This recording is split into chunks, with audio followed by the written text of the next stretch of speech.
Bon dia, benvinguts tots i totes. I em refereixo per tant tant els que pertanyeu al col·legi com els que no, o diguem-ho així, els que encara no.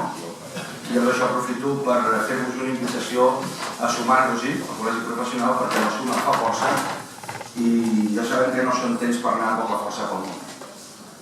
En els darrers anys aquest nostre sector, que d'una manera genèrica s'anomena, almenys fins avui, publicitat i relacions públiques, està en plena transformació fruit de l'aparició de nous canals, nous valors, nous hàbits i reptes econòmics.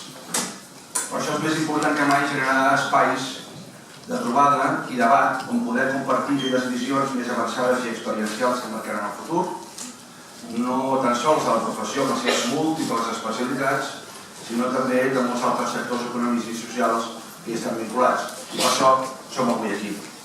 Permeteu-me que us recordi que si us ve de gust ser actius a les xarxes, feu servir el hashtag El Mirador i que si voleu fer una pregunta que la podem fer després de les primeres intervencions o la podeu en boig, però si la podeu enviar abans la podeu enviar en el hashtag i ja quedarà registrada per després. També que us recordi, perdoneu, que us digui que si suposo que heu trobat un qüestionari a les cadires, no? És cert? Ho dic bé? Sí. Bé. Doncs és important per nosaltres que l'ompliu, sisplau, i ens el recollirem a la lectura. No he d'oblidar de cap manera agrair l'important ajuda dels col·laboradors de l'empresa Marc Martí i de la Generalitat de Catalunya, aquesta darrera, al cedir-nos aquesta magnífica sala on ens trobem que tots plegats ens faciliten molt la celebració d'aquestes jornades. Benvinguts tots i totes, deia doncs, a El Mirador Indiscret, que és un espai de xerrada, de reflexió, de bones pràctiques, però també on exposar dubtes que ens assalten en aquest món diabòlicament canviant, que és el món de la publicitat i relacions públiques, o de la comunicació, del màrqueting, o de la comunicació corporativa, o de la comunicació estratègica, o de la comunicació persuasiva. Digueu-nos que vulgueu i algun dia potser ens posarem d'acord d'alguna manera, o potser no. Però en tot cas, en aquest món. I que, d'entre altres coses, comporta els canvis, si referim a aquesta realitat canviant, una major exigència en la gestió del dia a dia, com a mínim, per assolir objectius, però també ha portat també, comporta més coses. I el que és segur és que ha comportat grans canvis. Fa pocs anys, potser avui hauríem parlat de creativitat o de mitjans, o de creativitat i mitjans, junts o separats. I al parlar de mitjans, per exemple, ens hauríem, per dir-ho així, ho podem dir així, limitat a convidar algú per parlar d'exteriors, de cine, de televisió, o ràdio, o de premsa, o de revistes, i avui, en canvi, no podem evitar de parlar, si volem estar realment on toca, de la narrativa transmèdia. Què és, però, la narrativa transmèdia? En anglès, Transmedia Storytelling. Jo crec que és la resposta a una necessitat creada per un fet del qual no ens podem substreure. I la realitat és que tot està connectat i circulant. I perquè això és així, estem parlant d'integració, de concepció integrada de creativitat i mitjans. Com va dir algú, Transmedia és la següent gran cosa a Hollywood i a Madison Avenue. De definicions hi ha moltes, no sempre coincidents. Però jo em poso una a sobre la taula és molt petita, per tant, sobre l'escenari, de Jeff Gomez. Transmèdia és el procés vanguardista de transmetre missatges, temes o històries a una audiència massiva a través de l'ús de forma enginyosa i ben planificada de múltiples plataformes de mitjans que crea una lleialtat de l'audiència intensa i un compromís a llarg termini, enriqueix el valor del contingut creatiu i genera múltiples fonts d'ingressos. Aquesta definició em sembla que és una de les moltes que hi ha, però almenys per començar ens situa molt bé. O dit d'una altra manera, molt més breu, content is the key. Crec que la ràdio Transmèdia ens podria portar a parlar de content marketing, que des del meu punt de vista també, discutim molt, parlem si convé, si és que toca i ho creieu, així seria l'estratègia a utilitzar i per tant content marketing com a estratègia de branded content, el tipus de contingut i analitzar les seves vessants, les Outlandic Content, que també crec jo són dos bàsicament: Outlandic Content editorial, el contingut per tant que es basa en notícies i està finançat per una marca, i Outlandic Content d'entreteniment, perquè vincular el contingut a un entorn de diversió o d'entreteniment fa que resulti més fàcil captar i connectar amb el terreny. Bé, per això, tot això, parlarem d'aquí una estona, si els convidats ho consideren adient, perquè tenim a 3 persones, un representant, diguem-ne, d'una agència, un que seria una marca, en general s'ha dit un anunciat directament, però avui dia ja potser no toca, no? I un guionista que ens parlaran de la seva feina i de com, des de la seva perspectiva, engrandeixen aquest concepte de la transmèdia. Tindran cadascun 15-20 minuts per fer la seva exposició, farem després una mica de col·loqui i acabarem aproximadament cap a les 10:30 i després qui vulgui encara podrà picar una mica d'esmorzar aquí fora mentre xerrem abans de marxar. Els ponents són, per ordre d'intervenció, en David Puello, que és a la dreta, a la meva dreta, director d'estratègia i transmèdia d'Arena Media, que promou campanyes basades en continguts que combinen digital i tradicional connectant diversos punts de contacte, tecnologia, data i continguts. És l'encarregat de l'àrea que idea i desenvolupa projectes de branded content i publicitat nativa a Arena, i és també professor de diverses entitats acadèmiques, a més de ser un gran seguidor de Pixar. L'Oriol Jara,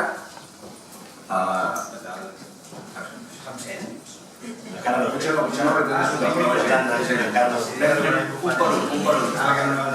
que hola! Perfecte. Bé, potser no sé si cal que digui res, jo crec que ja s'ha passat tant amb això, cap a jo mateix, no? Sí, ja han creat... No, ja han creat una història.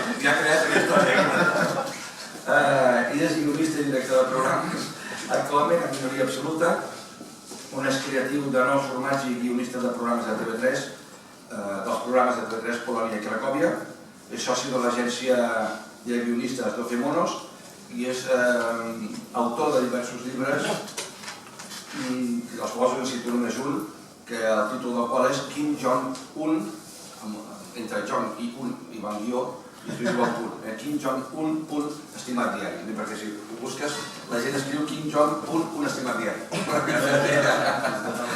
Dóna per xerrar. Bé, ha sigut redactor d'informatius a Catalunya Ràdio i Com Ràdio, jo no sé si la creativitat també l'aplicava als informatius, espero que no, i actualment col·labora al digital al món i a la revista Esquadra. I en tercer lloc, en Patrick Torrent, director executiu de l'Agència Catalana de Turisme, on ha impulsat activament la definició de 2 plans estratègics del turisme a Catalunya i el primer pla de màrqueting turístic de Catalunya, aquest del 2013 al 2015.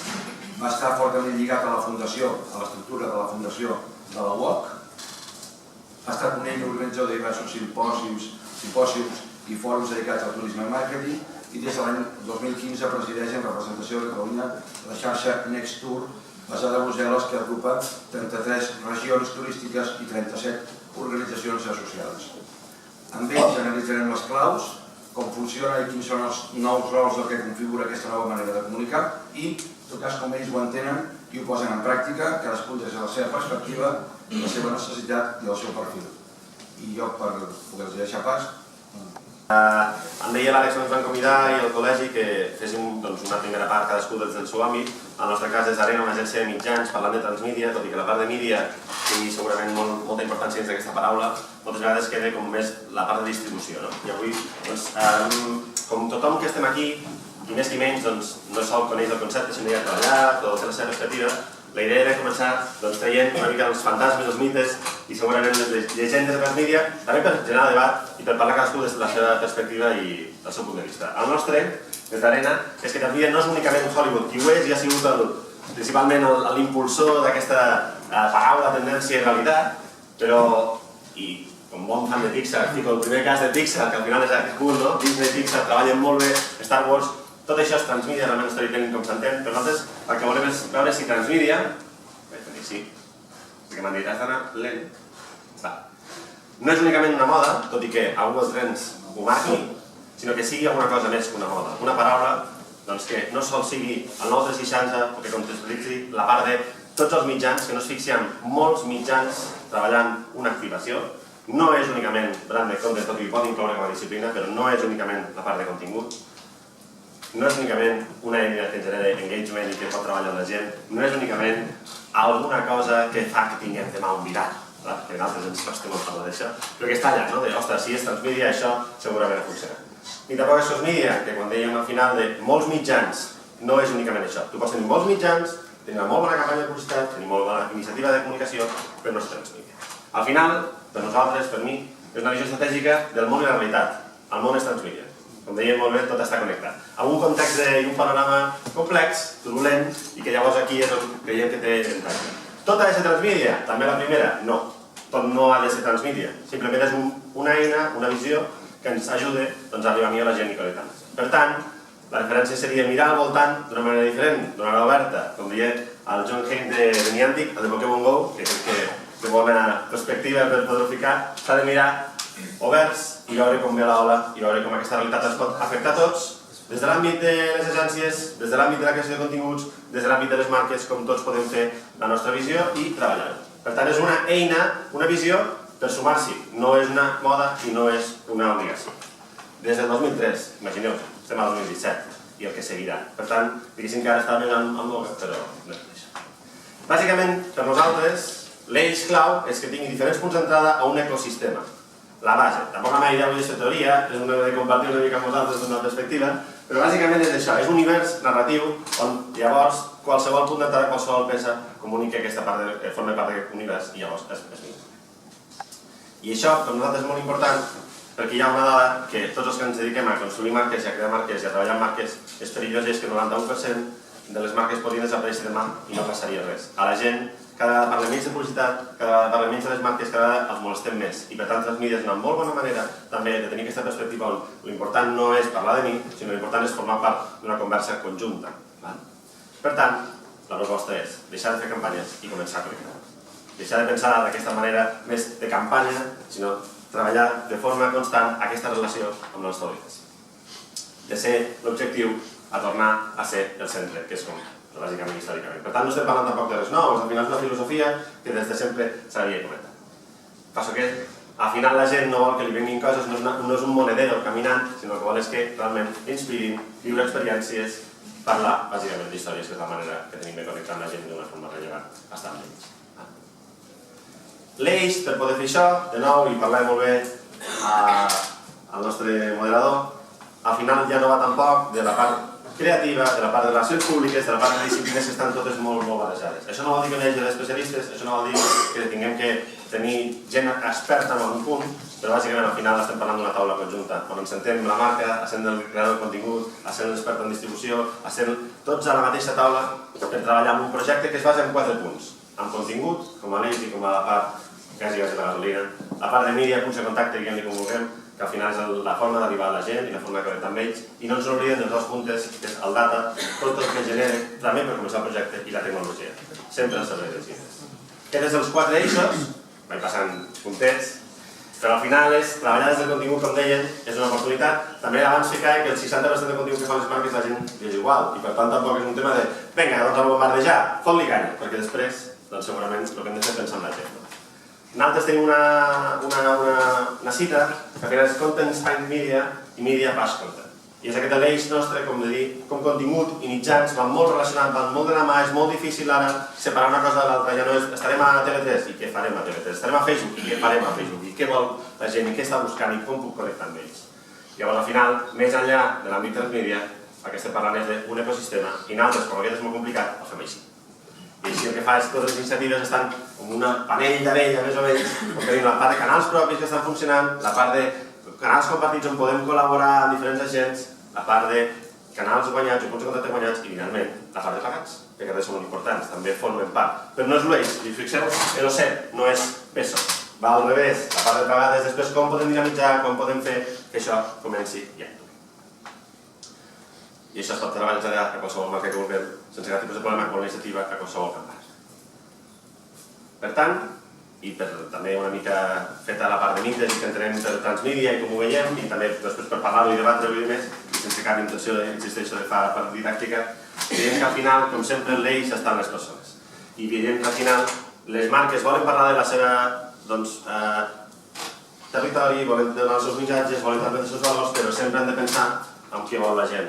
I a partir d'aquí hi ha un projecte comú. Si sol parlem del que vol la gent, nosaltres no estem. Si sol parlem del que volem nosaltres, la gent no hi és. I per tant el projecte sempre està en aquest cercle intermig on tenim la possibilitat de treballar amb Turisme de Catalunya, treballar des del programa Escola de Cacòvia, treballar allà en quin és el punt comú on tenim per juntar-nos. Així.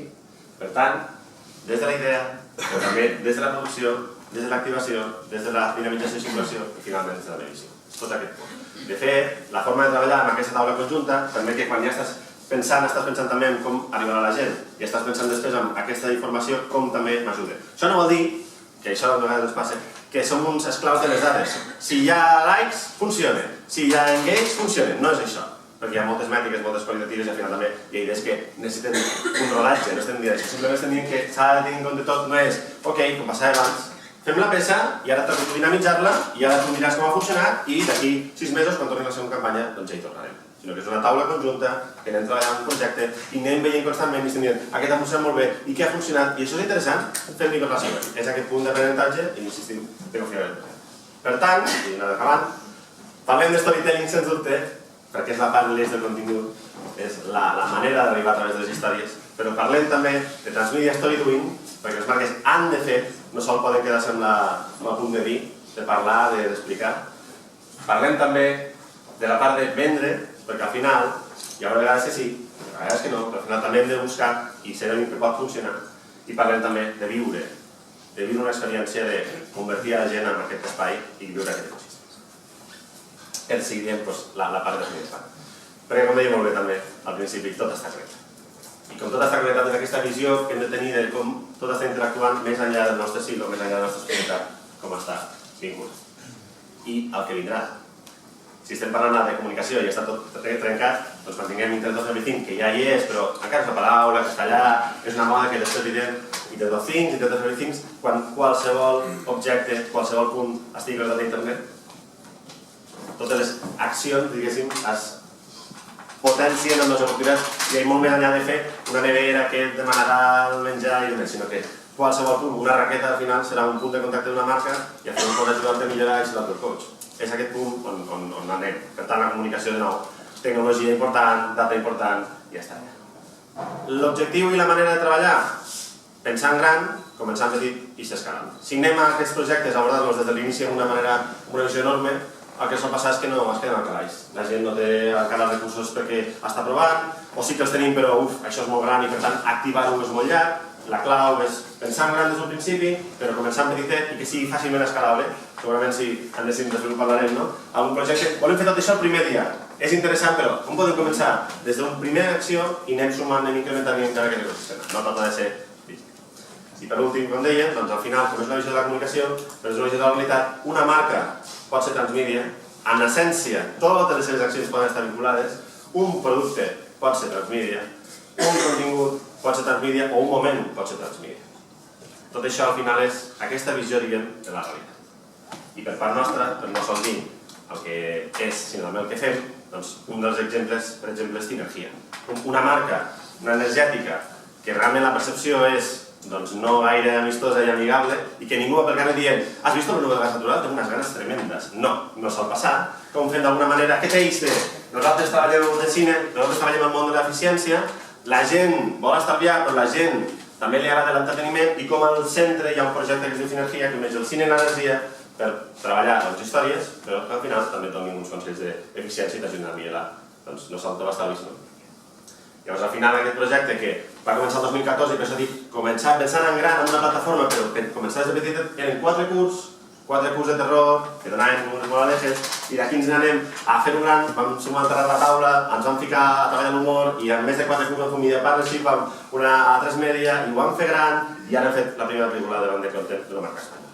Perquè el punt és anar creixent, anar evolucionant, però amb aquesta visió on sempre l'audiència està al centre, on sempre busquem les possibilitats, això era perquè al final el reconeixement és bo perquè és per l'audiència, és pel mercat, és en general.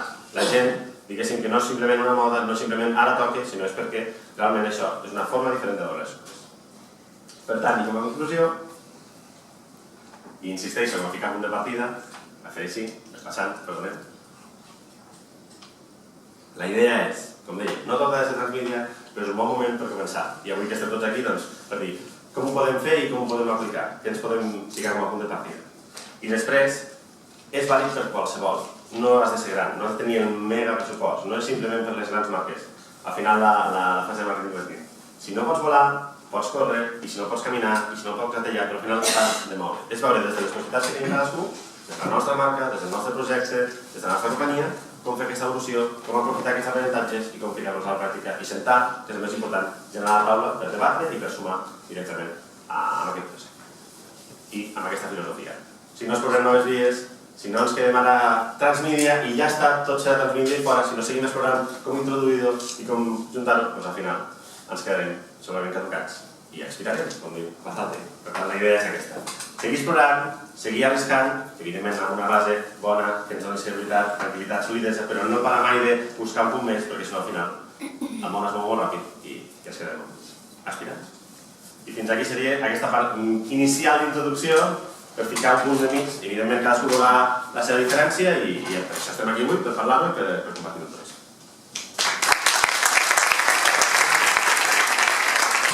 Bueno, per fi s'ha complert el somni de Martin Luther King, que era sortir i concloure una xerrada sobre transmídia. És el seu objectiu. Seria molt veure algú explicant-li abans de morir, tranquilo, que després haurà transmídia i hablaran de ti. Jo soc una mica farsant de tot això, no és la meva feina principal. De fet, jo dic transmèdia, cosa que he descobert ara que és un passament malament. Que és transmídia. No dic escalar, ni escalat, ni tot això.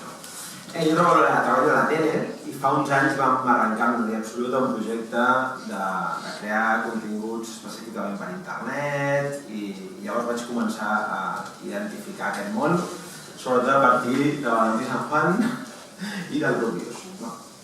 Van ser els meus padrins per descobrir que hi havia un món més enllà del que jo havia treballat durant anys, que era només estrictament la tele.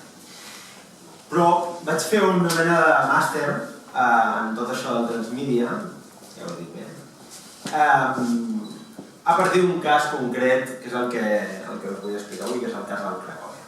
El Cracòvia fa 2 anys... Quan va ser això? 3 anys? Ja fa? 3 anys. El Cracòvia fa 3 anys... Bueno, era un programa que havia anat molt bé, va començar a no anar tan bé d'audiència i fa 3 anys, per qüestions pressupostàries, etc., va canviar de format. Es va reconstruir. I en comptes d'un programa d'esquetxos va tenir una part on era taula, una mena de llei... Nosaltres, quan vam començar fa 3 anys, quan va passar tot això, teníem 48.900 seguidors a Twitter i 2.500 seguidors a YouTube. Havien canviat la web de YouTube nostra, teníem més abans, crec que va haver un canvi, però partíem d'aquestes xifres just en aquest moment, dramàtic. Llavors vam començar el nou format, aquest format que era amb una taula, que era amb 2 presentadors, i la gent no va compartir el nostre entusiasme amb aquest format. La gent es va enfadar enormement, com si realment haguéssim fet mal a la mare, o sigui, un tema personal, com si realment haguéssim agredit a l'espectador. Jo vaig fer una recerca per fer la xerrada aquesta a Twitter, posant només, de l'època, posant només Cracòvia puta merda. O sigui, com a... per limitar molt la recerca de l'episodi, no? I és tot això, bueno, és una part. Però podeu veure que, no us llegeix bé, Però... no, Cracòvia merda. Vale, sí. No, puta merda, Cracòvia és una bona merda, bueno, almenys YouTube és bona. Tot això és el que vam viure en aquell moment i fa gràcia ara.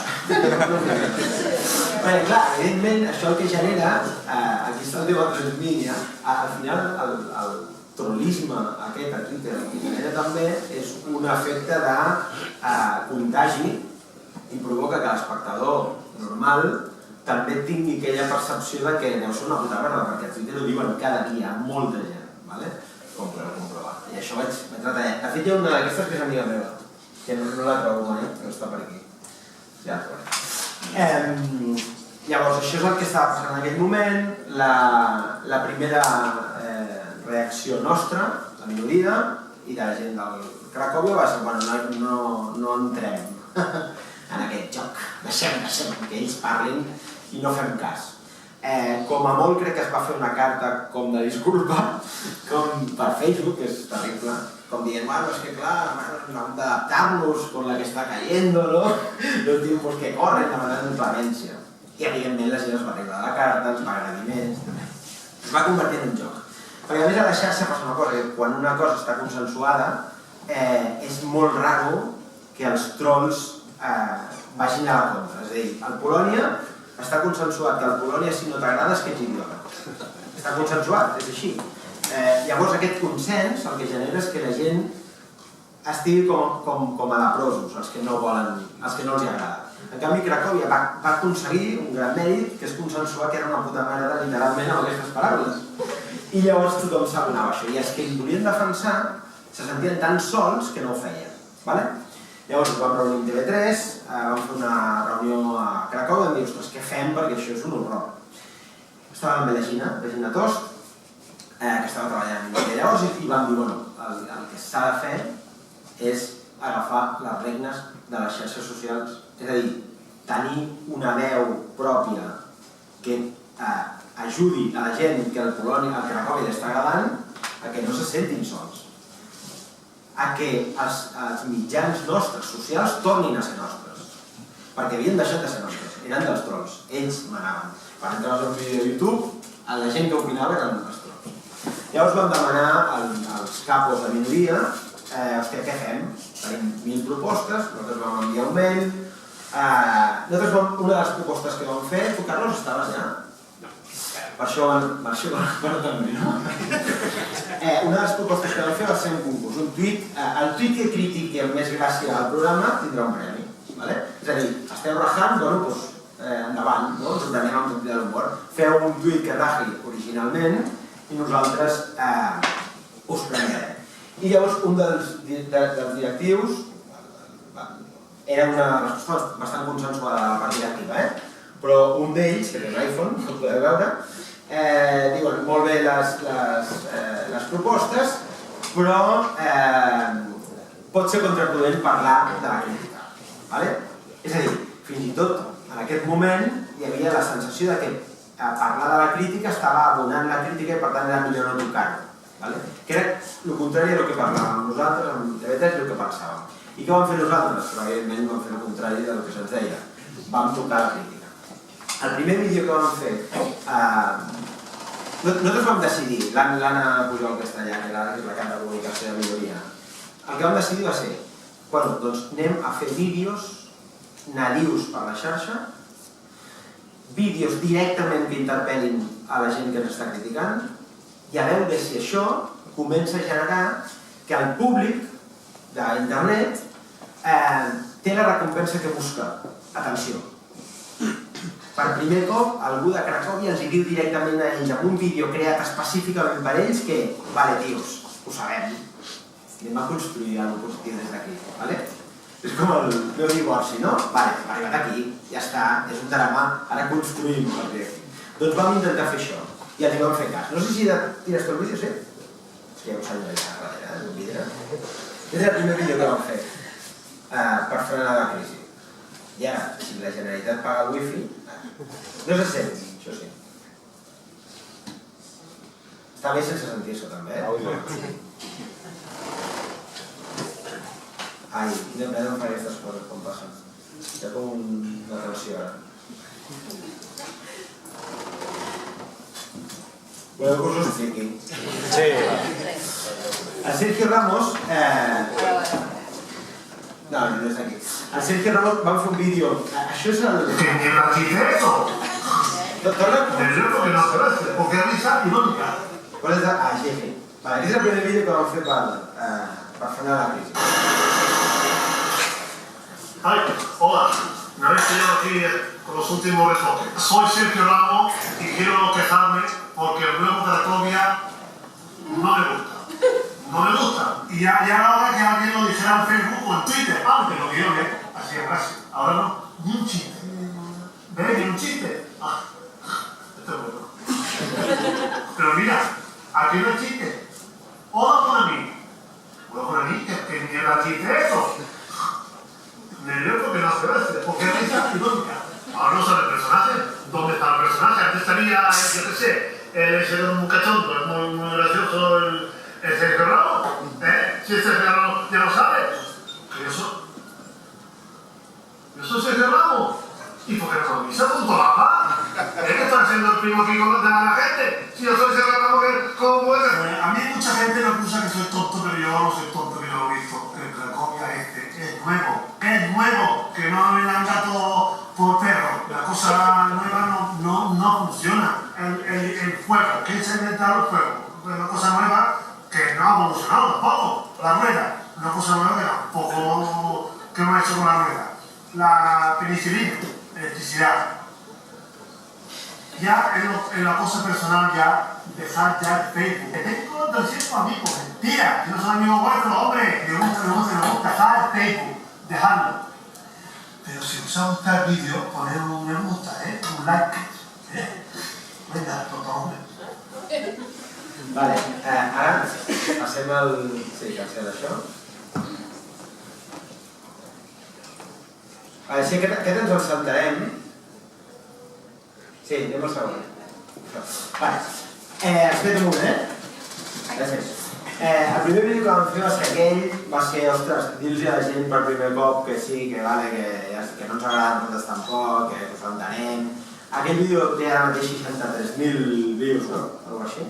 És a dir, ja en el seu moment va ser un exitazo. Era el primer vídeo nadiu que fèiem nosaltres per la web específicament. I allà va començar a notar-se un canvi de tendència claríssim. En el segon vídeo que vam fer que Guti vam conèixer el community de Cracòvia. I el community de Cracòvia era el Guti.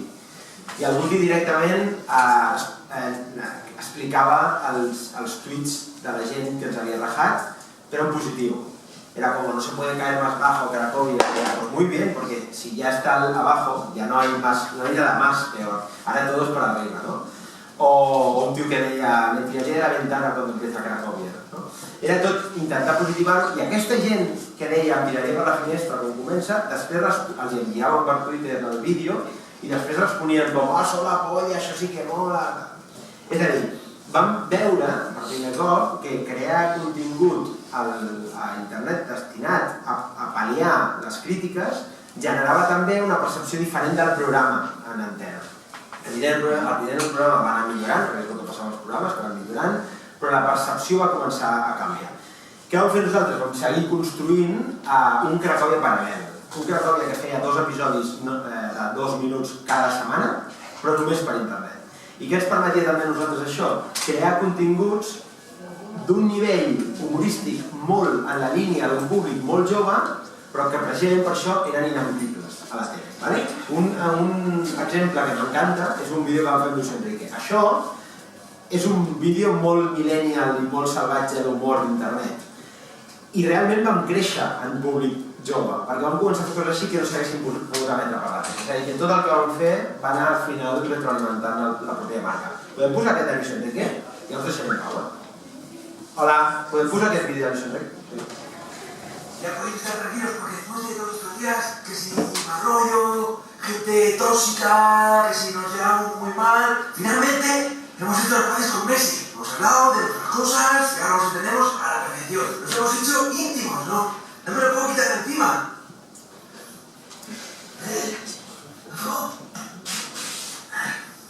Messi, Leo. ¿Te gusta que le llame Leo? Leo. Ce n'était qu'hier, au bord de la mer, des promesses de joie, des jours heureux. Aujourd'hui, il ne reste plus qu'un mot. Au revoir signé de ton nom.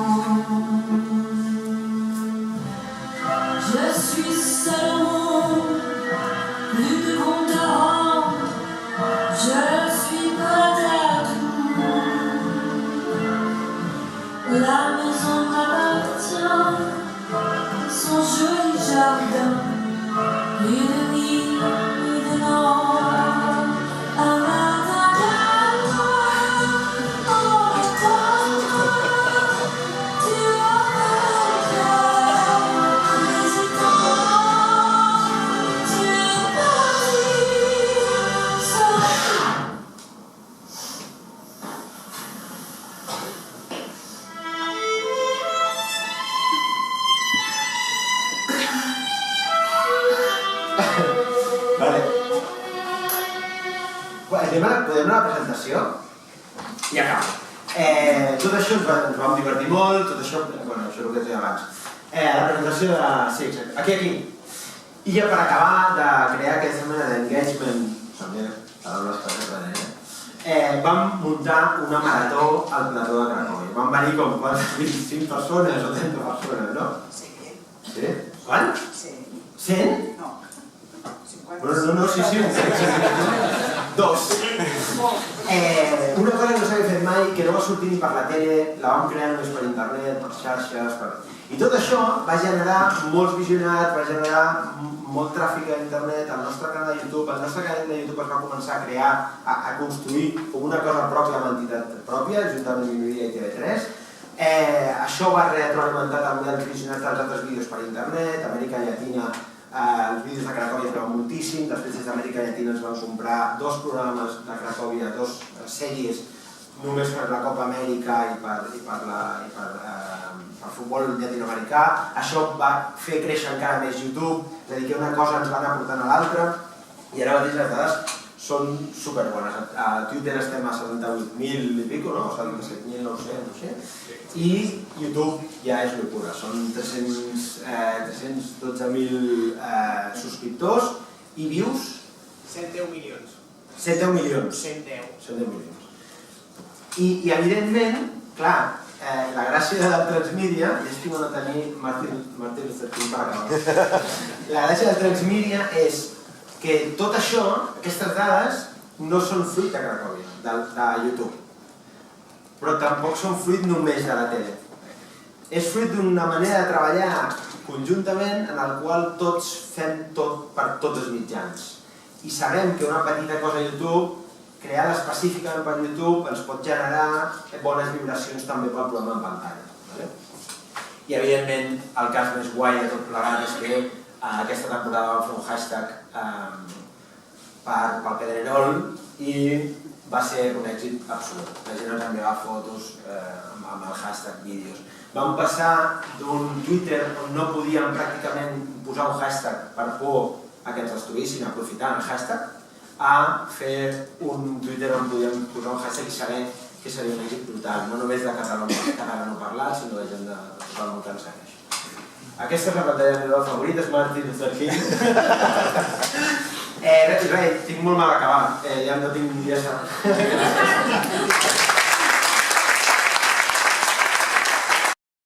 Un impacte més brutal en molt poc temps i vam aconseguir que a través de les xarxes socials rebessin inputs positius de forma pràcticament immediata. Vam dir, home, doncs aquest és un camí que hauríem de poder seguir explorant. I a partir d'aquesta capacitat de poder canviar la forma de fer màrqueting, perquè els missatges que rebíem era que això és el tipus de màrqueting que realment, aquest és el tipus de vídeos que volem veure, aquest és el tipus d'imatges que ens agrada veure a Catalunya. Per què no poseu això com a vídeo de campanya global de Catalunya? No era aquest el pacte que havíem fet amb els videoartistes, evidentment, i el que teníem era, evidentment, els drets de publicació i difusió que havíem pactat. Però en qualsevol cas, el missatge que rebíem era tremendament positiu. I a partir d'aquí és quan comencem a dir, home, té molt sentit anar treballant a partir d'aquesta combinació entre continguts creats per nosaltres i entre continguts creats per tercers, creats per usuaris rellevants. En Roc no és un anònim, és un personatge que té un reconeixement i una carrera professional ja molt consolidada, però en canvi també volíem incorporar les aportacions que fessin els usuaris anònims, i aquests creiem que ens podien ajudar a construir marca i especialment a construir vincle emocional. Després vam veure, home, té molt sentit que a més de tenir aquests, entre cometes, ambaixadors anònims, tinguem també persones rellevants que ens ajudin a construir aquest vincle emocional amb la marca. Hi hagi persones que puguin explicar el per què Catalunya és alguna cosa diferent, el per què Catalunya no és una barca blanca, el per què Catalunya efectivament és capaç de generar aquest vincle emocional amb destinació. I llavors vam crear la campanya Catalunya Advisors. Dins de Catalunya Experience vam identificar persones que poguessin aportar-nos visions diferenciades de destinació. I de fet, n'hem seleccionat de moment 3. En Kilian Jornet, que ens fa una aportació realment molt particular del seu contacte amb el territori, amb la terra, amb Catalunya, amb els Pirineus en concret. Ell fa una visió molt concreta dels Pirineus. Els germans Roca, a partir de la seva proposta i la seva visió des del punt de vista de l'astronomia, ens fan també un enfoc molt únic i molt diferencial. I l'últim que hem fet és el de la Benedicta Tagliabue, que des de l'àmbit de la cultura i des de la seva visió i concepció de l'espai i de l'urbanisme també ens aporta aquesta visió particular. És segurament un dels exemples de com, a partir de la creació de continguts amb tercers i de tercers, podem aconseguir realment aquest objectiu de vincle i d'engagement emocional amb la marca.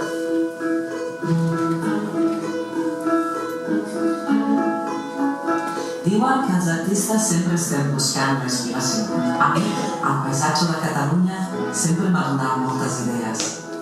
La natura és la bellesa que més aviat podem percebre.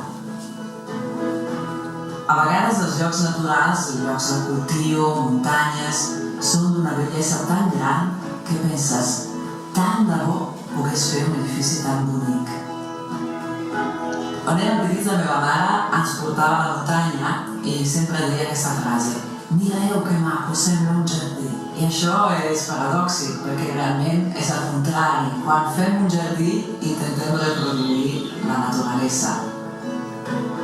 És el mateix que fem en l'art, intentar reproduir allò que ens ha commogut.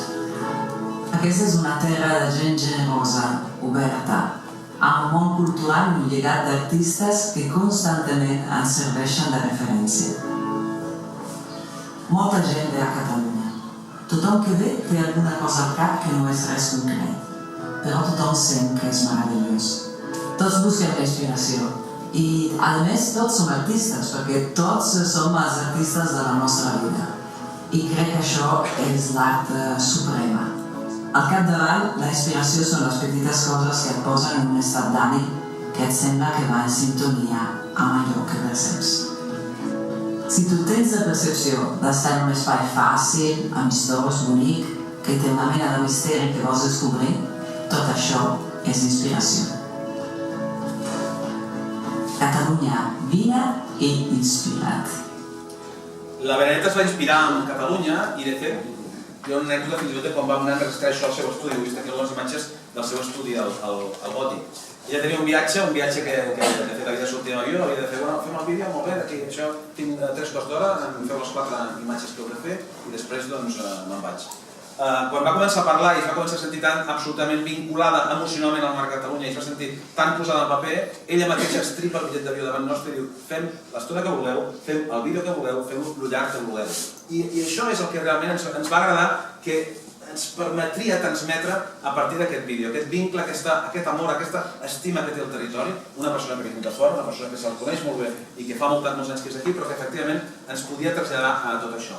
El vídeo del Kilian, us recomano que el veieu també al catalunya.com. El vídeo del Kilian també ve a dir més o menys això, diu, t'ho podran explicar, ho podràs escoltar, ho podràs veure, però mai aconseguiràs que el teu cor bategui com el meu quan vaig fer aquell cim, mai aconseguiràs que els teus ulls plorin com els meus. Això, aquest tipus d'emoció, aquest tipus de missatge, aquest tipus de vincle, és el que ens agradaria a nosaltres traslladar, encara que només fos amb un 20% als potencials visitants que rebem a casa nostra. Que no vinguin com a consumir una commodity que poden consumir qualsevol lloc del món, sinó que perquè vinguin convençuts que tenen alguna cosa al cap que volen veure realitzada a Catalunya. I això és el que explica la Benedicta quan diu: quan la gent ve a Catalunya tothom té alguna cosa al cap. Segurament res concret, però tothom té alguna cosa al cap i han de veure-ho complert en aquesta experiència que viuen a casa nostra. Emocions. Això és el que busquem. Emocions és el que hem pretès despertar sempre, això tampoc és nou. Quan ens han vingut els turoperadors o quan ens han vingut els periodistes i els hem acompanyats amb els convencionals fan trips que en diem nosaltres o els convencionals press trips, nosaltres veiem que estàvem aconseguint despertar emocions i en canvi això no ho podíem traslladar perquè ells acabaven escrivint el que acabaven escrivint potser 2 mesos després de venir a Catalunya i allò es perdia. I a partir d'aquí va ser quan ens posem en contacte amb TV3, TV3 diu: escolta, ens agradaria fer d'entrada un petit reportatge per veure com acompanyeu vosaltres a un visitant a Catalunya amb un press trip o un fan trip. Què li feu fer? Quina experiència viu a Catalunya? I després diuen: això pot tenir molt més recorregut. I a partir d'aquí neix Catalunya Experience, on aquí sí som capaços, aquí sí TV3 ha estat capaç de traslladar l'emoció, de traslladar de quina forma la persona que visita Catalunya viu Catalunya, sent Catalunya i acaba estimant Catalunya. I això és per nosaltres el punt de culminació. Comencem amb les xarxes socials amb Catalunya Experience, seguim amb els continguts aportats per part dels advisors com la Beneta, com el Kilian o com els germans Roca. Hem seguit a més amb el contingut que ens aporten els diferents usuaris, amb aquest contingut que ens aporten dia a dia. Tenim 1.100.000 seguidors a Facebook, tenim centenars de milers de fotos etiquetades a Instagram, tenim també desenes de milers de vídeos també a YouTube. Tot això acaba generant aquest fenomenal mashup que és Catalunya Experience, que creiem que culmina amb la proposta que vam tenir ocasió de fer amb TV3. Ara sí! Catalunya, ja ens ha arribat!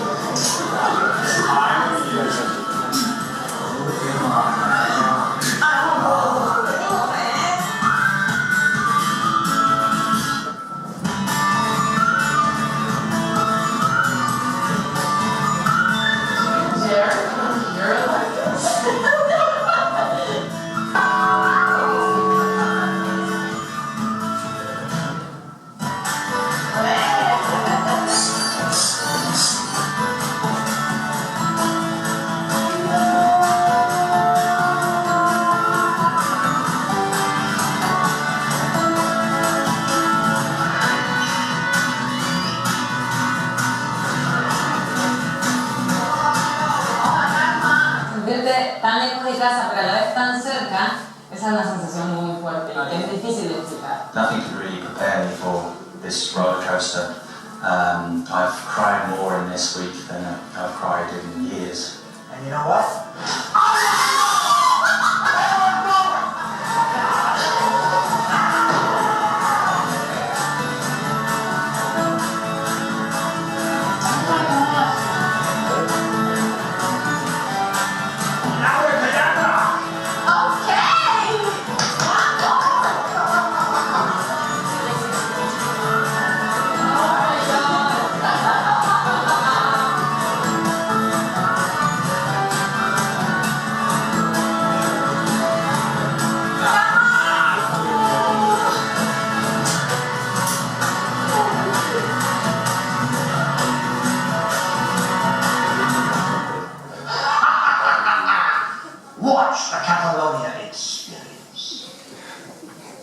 Disculpeu la qualitat d'imatge perquè de fet això s'admeten amb YouTube i no teníem la millor visió, però el que volíem era precisament això, era emocions, era por, era tristesa, era enyorança, era pànic, era fàstic, tot això és el que aconseguim que nosaltres, que ja havíem vist que ho vivien les persones que acompanyàvem i que rebíem a casa nostra, doncs vam aconseguir que també ho veiessin tots els catalans. Creiem que és una experiència en la que hem aconseguit un segon objectiu. Hi havia un primer que efectivament és agafar peces d'això, quan parlem de transmídies, que després tot això que estem acabant de projectar en els seus fraccionaments per mercats, ho estem portant als mercats, ho estem treballant amb companyies aèries que poden projectar els seus entertainment systems a bord, ho estem treballant també amb diferents canals de televisió, amb canals online, estem també treballant-ho, ho estem portant en festivals internacionals i estem rebent reconeixements internacionals com una proposta realment molt potent. De fet, aquí TV3 ha fet evidentment una excel·lent feina. La Ivana fa una feina brutal d'amfitriona. Realment aquí va tenir l'encert, va tenir l'encert de poder triar una persona que efectivament aconsegueix aquest vincle i aconsegueix aquesta relació. La relació entre la Ivana i els convidats és real, no està impostada, és autèntica. De fet, el que busquem quan estem intentant crear aquestes emocions és autenticitat. No volem crear res que no existeixi, en aquest cas es veu i aquesta es queda molt bé que ja existeix. I el que volíem també, a l'hora de projectar-ho a Catalunya, és aconseguir engagement per part dels propis catalans. Nosaltres, com a Agència Catalana de Turisme, no promocionem Catalunya pels catalans. Nosaltres promocionem Catalunya pels mercats emissors fonamentalment internacionals. Però en aquest cas enteníem que tenia molt sentit i que tenia molta lògica que la gent s'estimés Catalunya a través dels ulls dels visitants que ens venen a conèixer cada any. I per tant, el doble objectiu per nosaltres va ser plenament assolit. Finalment, una vegada arribat en aquest punt del Catalunya Experience, que per nosaltres és la culminació de la idea d'aquest storytelling transmídia, d'aquest Catalunya és casa teva, de fet l'Ivan acull a la gent com a casa seva, hem anat ja ara al National Geographic a fer una proposta en la que estem treballant també amb continguts, amb tota la multicanalitat que ofereix el National Geographic, des de televisió fins als canals online, fins evidentment tots els canals en paper. Però crec que hem passat el temps i jo crec que hem hagut una experiència. Moltes gràcies.